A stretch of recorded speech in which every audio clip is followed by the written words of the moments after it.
Stephen Smith. I am assistant girls track coach at Warren Central.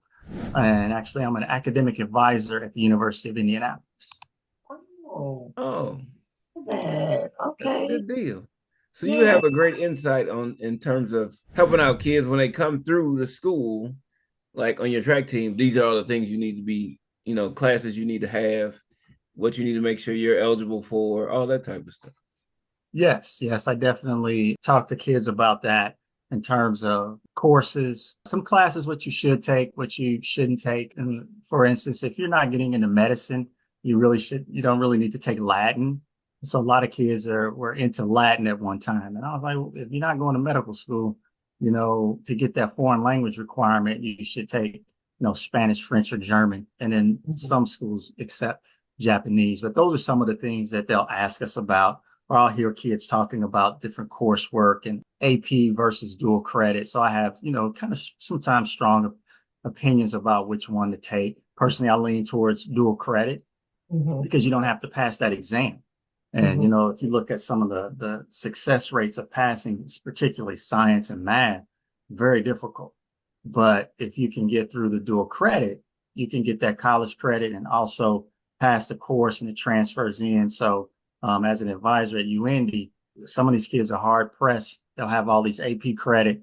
And then if they don't pass the exam, they don't get college credit. So I have kind of some mixed feelings about when we're pushing kids towards AP or dual. I kind of lean towards the dual credit, but it's a personal choice. And this is just my personal opinion. And some people could care less about it, but from No, I being in the think that's trenches for as long as that's I have. that's great information. Yeah. It really That's is. gonna be that's gonna be great Yeah. information for the viewers for sure. Yeah. If you look at It's those, if you look, I mean, if you look at the AP success rate of passing, and particularly math and science, is not very high, and history as well. So they're great for students that are really studious, that enjoy studying and really good at test taking. But if you're a traditional student and you have the opportunity to do dual credit versus AP, I would always lean towards dual credit. Yeah. good to know. That would be more of the student who's involved in more things. He would probably need a dual credit class versus Exactly. because they have sports and right clubs other and all that activities. type of stuff.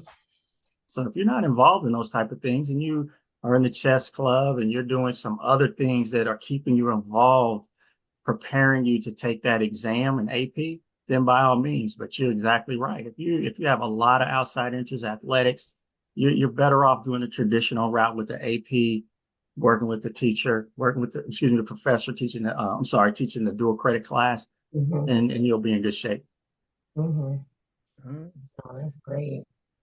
Now we So got off the sport a little bit. no. But I was gonna say I'm gonna bring it back because coach is being super humble, right? And so, how did you get into coaching? Actually, I didn't want to. I had my life planned out as soon as I was done high jumping. I was working at UIndy, and right out of college, I had a contract with Nike, and I was high jumping. They allowed me to continue to leave on weekends and extended time to travel. And then I got married, and then I decided, one day I went in the weight room, I was done. I had no interest in coaching high school at all. And Lee wanted to get into coaching, so she started volunteering at Lawrence North. And my day was I would get off work, I would get home by 5:30, I'd watch 2 episodes of The Simpsons and then cook dinner and wait for her to get home from track practice. And I was living the best life.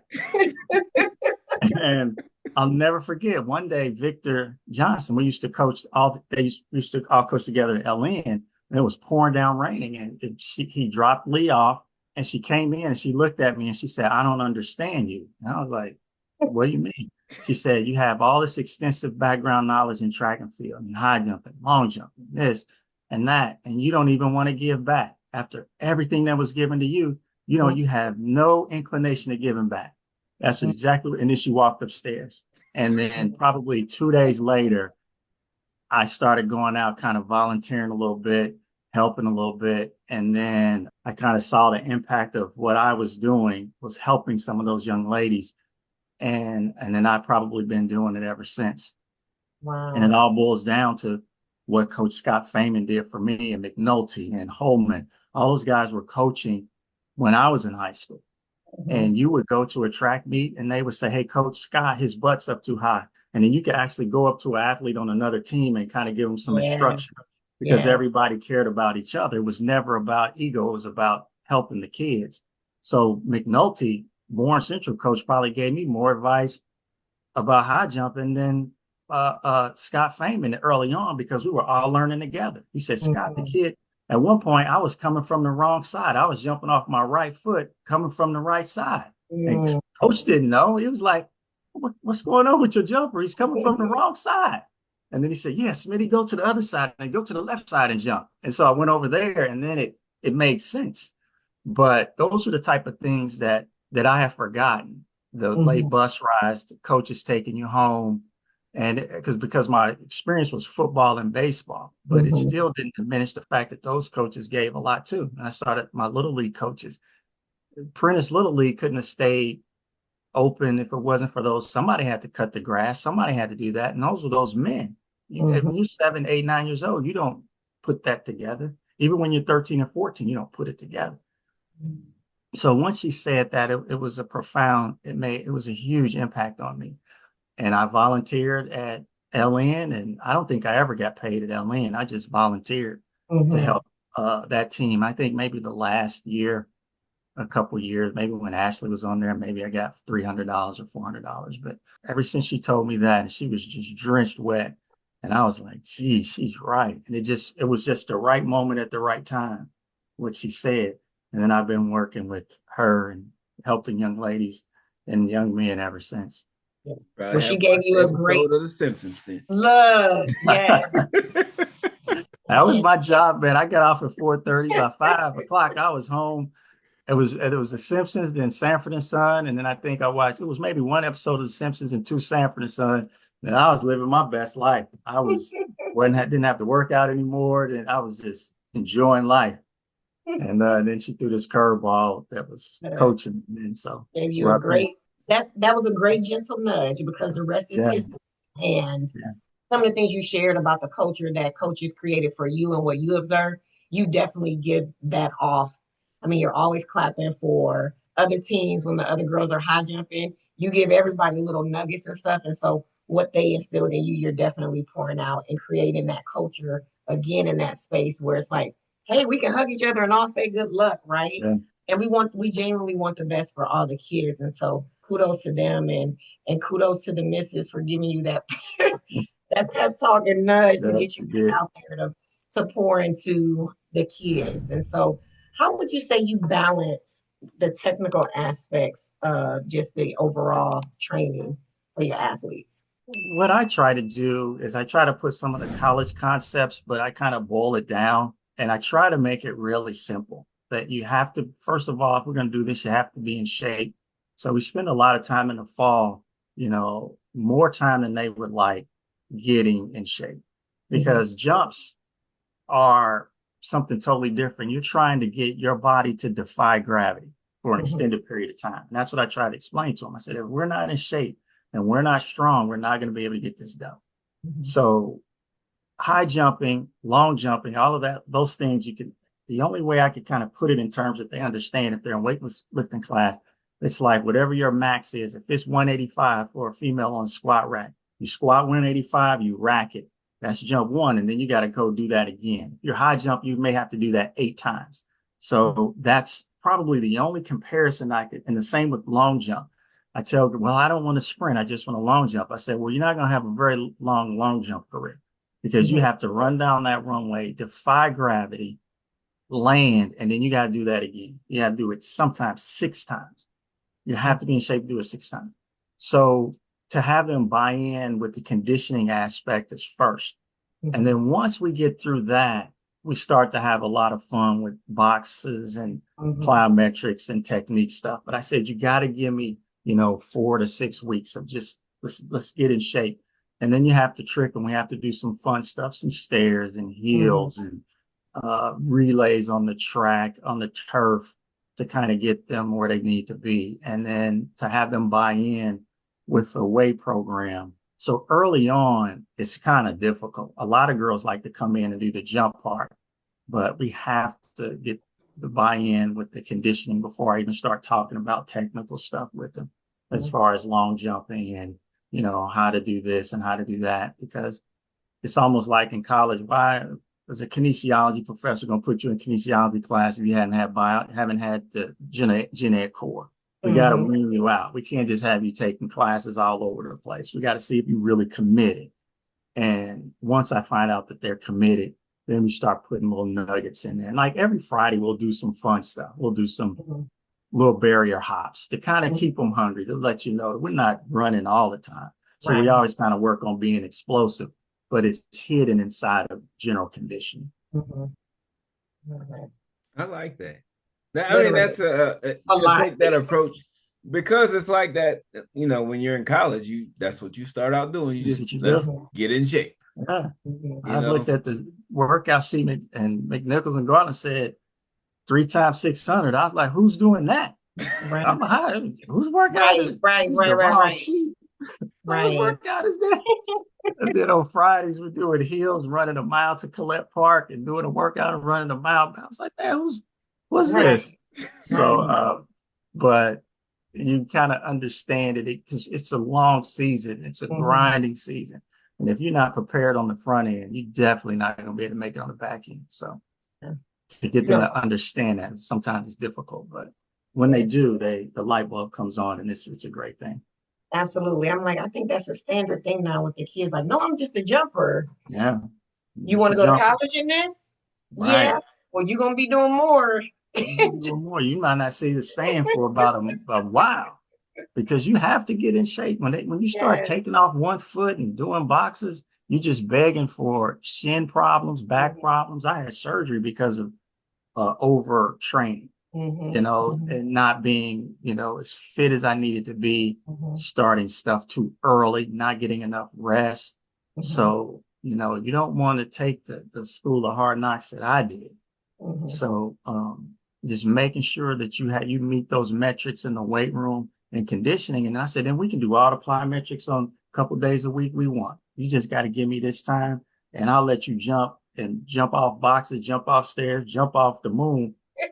Whatever you want to jump off on the land, but you got to give me this time to get you in shape and get you strong. For sure. And would you say that's kind of the secret to keep them healthy the whole season? That foundation that you build early on with all that work. Yeah, I really do. I really believe that, again, sprinters, if you can look at anybody's research, they say, well, we only sprint. The sprinters go on long runs too. I mean, they don't. You go look at some of the sprint. Go look at the top sprinter, and Coach Bailey's training one of them right now. She'll tell you she has a time mile. So so they go on runs too. I mean, God gave you that twitch.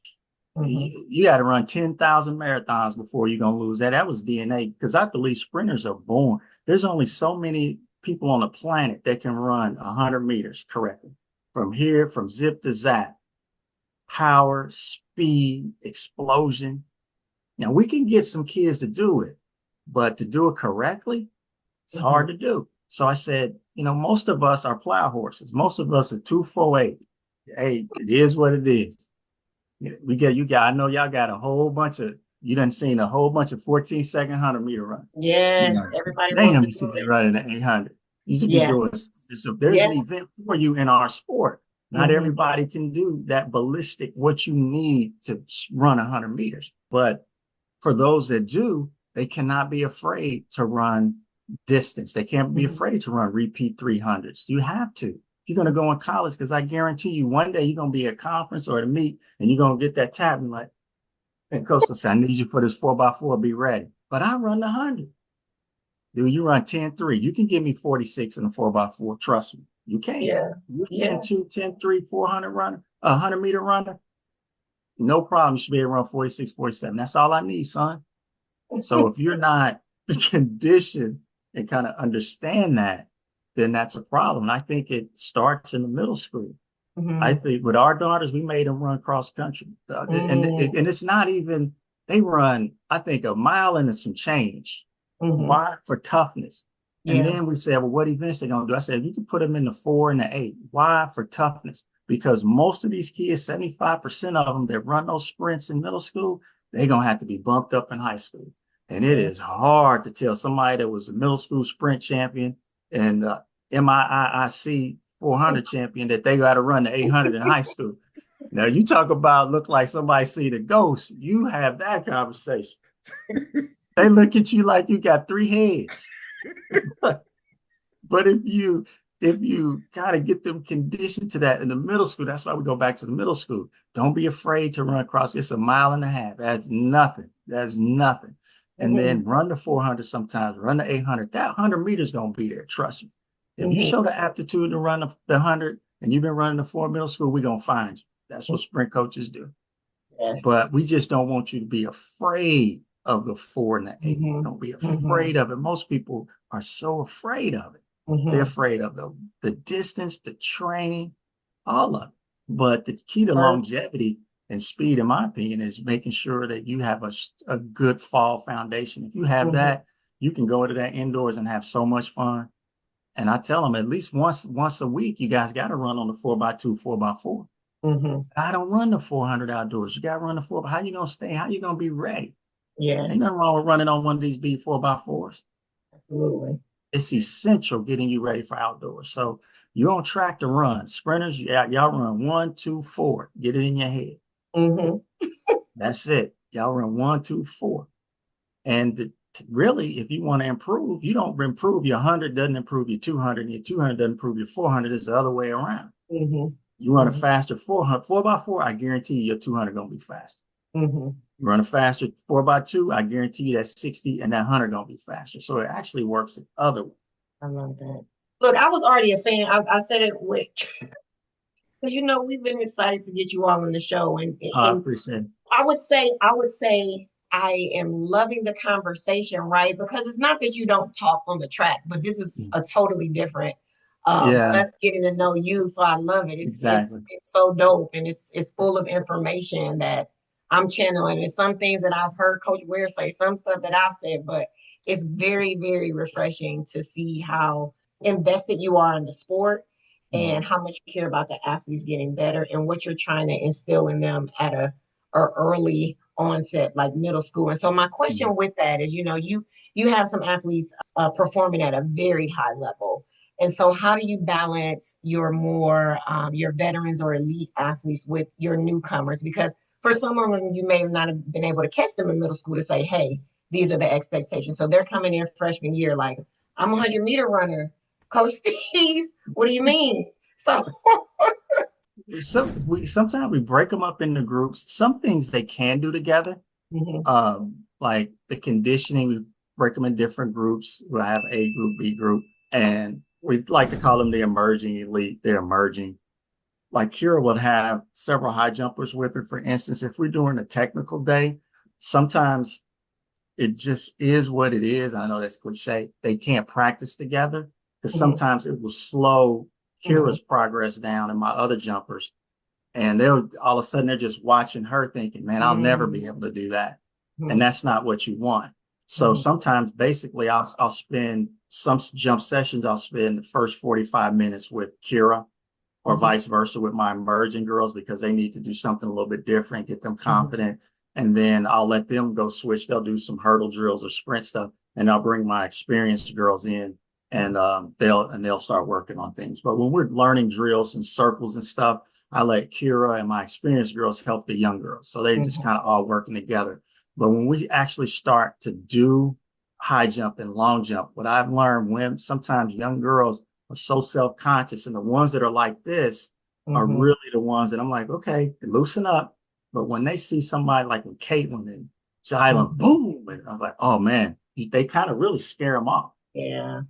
So you have to have 2 different practices. And what I found out about young ladies and why I really like to teach girls is because they have to get the technique right. This is what I've learned. They have to. Do knucklehead boys sometimes. The technique throw out the window, they're going to out-athlete it. I was like, man, you did the drill, but it was all jacked up. It was in the wrong spot. I mean, you cleared the bar, but I don't know how we're going to be able to do. Because guys they'll just, that testosterone kick in, and the object becomes not getting the technique right to clear the bar, but clearing the bar. Does that make sense? It becomes Yes. becomes the main goal instead of doing it right. They just want to get over it. Right. So that was one of the main things that I realized with young ladies. They want, if they really like you, they're going to really try hard for you, and they have to use the technique to get better. It's very hard for them to really try to out athlete anything. Now, there's a couple like Kaya will. There's a couple that can do it, and they will do it from time to time. But when they're learning and when they're in that developmental stage, you really sometimes you have to separate them so they can get their confidence in doing a lot of drills, especially when you have long jumpers that are going over 20 feet and then you're trying to introduce it to the kids. So I've really learned, and sometimes people get a little bit frustrated because I can't work with all of them at the same time. But when we're doing the drills and they're teaching each other, that's one thing. But when we start to kind of break it down and learn the event, I do two different groups. I think that's great. It gives them the extra time needed, right? Yep. Like you said, they all need that attention. Yeah. Right. I always say coaching females when I have a big jump group is like having 12 girlfriends. Coach Smith, you helped her and you didn't help me do it. Why she get to go off the box? And I didn't know that as when I first started, I was just, she asked to go off the box. Well, how come you didn't let me go off the box? I was like, well, you didn't ask. So I had to learn a lot. But it's like having 12, 15 girlfriends, man. And they get mad at you if they don't know how to get doing the same. So you gotta make sure everybody's happy, or somebody gonna go home mad and like, Mr. Smith don't like me. What are you talking about? So it's a balancing act. It really is. But I really enjoy it because to see them improve and get better and to trust me on this. You got to trust me on this. It takes time. It takes time. I always say there's three groups. There's somebody that's learning how to do it. There's somebody that's kind of figuring out, and there's somebody that got it, that can do it. And I said, if you walk through a track meet, you're going to see people from all three groups. So you're in one of those groups. So you're amongst family. Either you just now learning how to do it, the middle group is trying to figure it out, and then somebody know how to do it. And eventually you will get to that third group. Yeah, you gotta stay until the miracle happens. We want to give up too quick. We're just a society that if it don't go right the first couple of times, then I can't do it. I love that. Yeah, look, keep it preaching. Look. Yeah, I know, right? Yeah, we done got a sermon up in here today. Got me about to take notes. You hear me? My mom one time, she said, do you ever thought about being a pastor? I said, Mom, you got to be called. You're trying to get me to go to the ACAA. I can't be posing like that. I can't lead no flock. She was like, well, I just thought maybe. I said, no, Mom, you got to be called to do that. And she asked me that when I was like 24. I said, woman, are you insane? Oh. It's not over. Well, you're doing ministry for the kids, definitely. That's it. And just the culture you're creating. Like again, I think we all get along. We look forward to connecting with you. So you're creating that ministry on the track. So thank you. My mom will be proud. Yeah, that is for certain. Now, when you were talking about breaking them up and people in those three phases, how do you know, like, how do you gauge it when you're ready to move to the next phase? Like, are they showing you certain signs? Are they hitting certain distances? I kind of measure it with when we're doing like in specific, just in terms of long jump. I really never measure when they're learning if they can handle the phase, if they can do the phase like one, if they can go off a box and land on their knee consistently, if they're hitting the drills it doesn't seem foreign to them. Once their body can handle a particular drill and it looks like that drill is supposed to look. And I said, okay, now we can add to it. Now I have been guilty of being all of us super excited. The girl can do it once or twice, and then we try to add another one and another one, and then we go back to step one. So they do get frustrated with me because we'll spend a couple of weeks just going off a box doing phase one, just coming up, landing on knee in the dirt. And then we'll say, Coach, how many times are you going to do it? And I just say, we got to do it until you get comfortable doing it. So we'll spend 2 weeks on that. Then we'll add the next phase where they're landing on their butt. And then, so it's not every jumper I've had has been linear, where it's just been like, everybody has always been here. We're working here. Some people may be able to do 3 phase ones, and then they're ready to start their landing. And I may have a group that is still doing phase ones. Because it's always, come on, have them come and try this, have them come and try that. So that's with the long jump. The high jump takes a lot longer. We got to start with being able to run a circle. Can we do some backovers? And then we may spend a couple of weeks, 3 weeks, just doing 3-step jumps, scissors, because 90% of high jump is on the ground. And I think that's one of the things that people don't realize. You can have the best form in the world, but if your approach is off, it's not even going to matter. So 90% of high jump, hey, coach, how many run throughs are you going to do? We're just going to do run throughs till we do run throughs, till you feel comfortable doing it. So we go 2-step, 3-step, 5 to 6-step, and we may stay at 6-step. I had jumpers this year that were just learning how to do it, and we never got past 6 steps. We just did 6 steps at meets. So everybody's progression is a little bit different. So it definitely takes some time, and it's definitely frustrating. Because Leo go look and say, how long are they going to do that? And I was like, they got to do it as long as they do it. She said, well, I guess I'm not going to have any high jumpers at this indoor meet. Yes, well, I guess not. So I got to take that on the chin, because I do extend things a lot longer than most. Well, and to your defense, it's been paying off. Yeah, you can tell her that. Yeah, very much so. I got this. I mean, just tell her numbers don't lie. She know.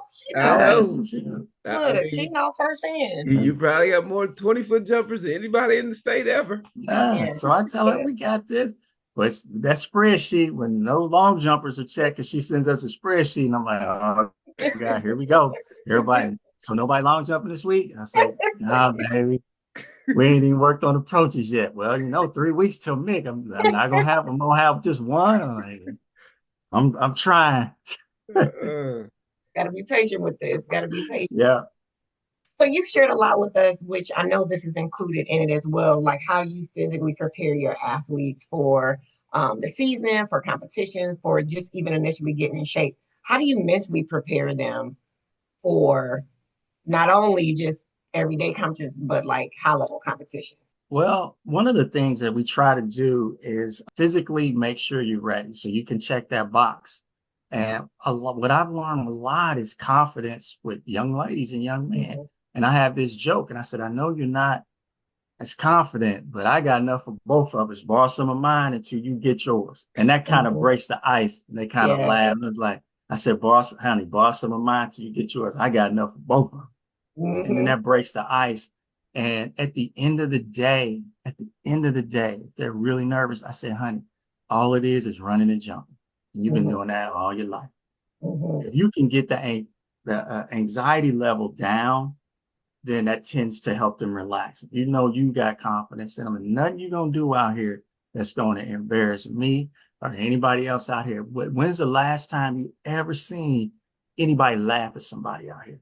Think about it. That's true. Have you ever seen anybody laugh at somebody out here trying on the track? And you haven't. Girls crashing in the bars, not, long jump, never seen anybody laugh at somebody. So I said, everybody out here is in one of those 3 areas, beginning, trying to get it, or got it. So you're in one of those 3 areas, you're amongst your family. So what I realized, if you just keep the anxiety level down, they'll be okay. Kira does a phenomenal job at it. I would, when I high jumped, sometimes I would have to put tape on my shoe, because I would forget what foot would go first. That's how much anxiety I would have. And I was a 7-7 high jump. I would look down and be like, I don't know what foot goes first. And I remember that one, I said, man, Smith is up. Now I was on deck. I said, I don't even know what foot I'm supposed to start off. I'll never forget it.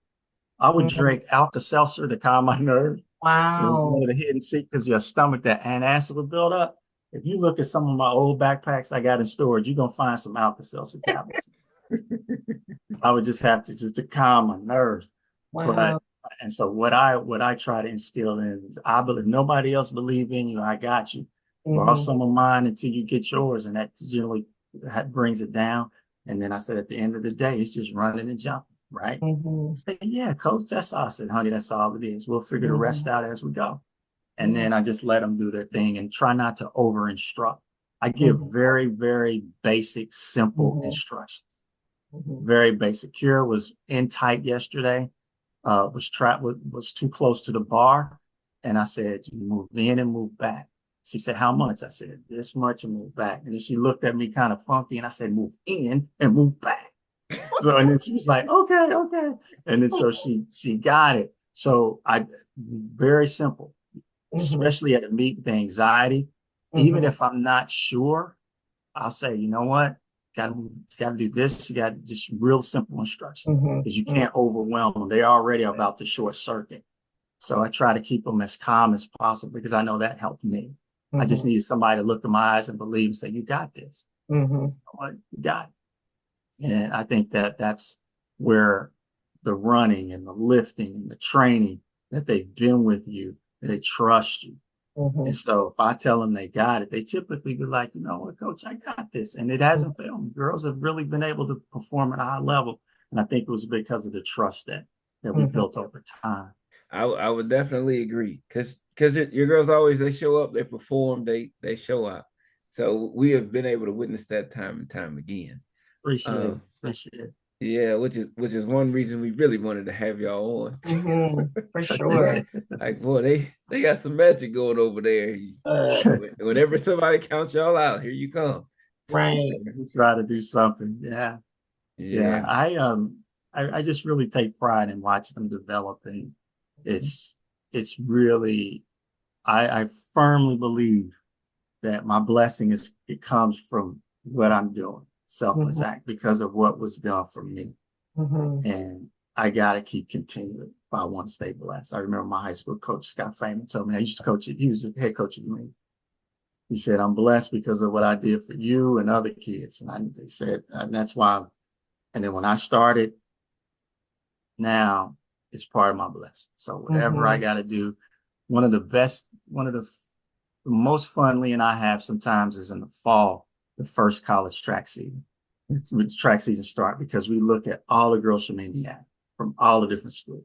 We Mhm. just look at them, see how they do from Indiana because we take pride in it.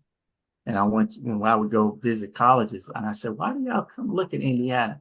And he said, Right. "Because y'all some of the toughest kids out there." And I said, Mhm. "Why are you saying that?" He said, "Because y'all run y'all state finals in one day." He said, "Those girls Mhm. got trials, finals, and they still run some of the fastest time in the country." So they Mhm. know if I go to Indiana, if nothing else, I'm getting somebody that is super, super tough. And Mhm. when all of us as coaches should take pride in that. We should Yeah. take pride in it because I've heard it from SEC, from Big Ten, from every coach. I take pride in it that what we're providing for these young ladies is top-notch coaching. Mhm. Some very good coaching going on in the state of Indiana. Absolutely. Yeah. And that's been a big thing for us in terms of motivating us to do this, is to get all of that exposure out there. Like Mhm. we see it because we're around it, but everybody else, everywhere else doesn't get Oh to yeah, see it. And that was a big part of it. The beginning of this and exposing the talent that we have here and the coaches that come along with that talent Mhm. and putting that all out there. So yeah. Yeah.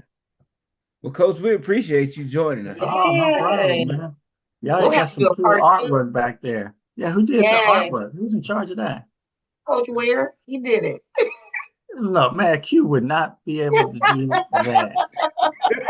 I am, but okay, try again, coach. Who really did that artwork? No, he did it. He did I it. don't know That's that's me. not there's not a Q or a cap on the planet Earth that could have done that. Nobody on your staff did it, so tell me the truth.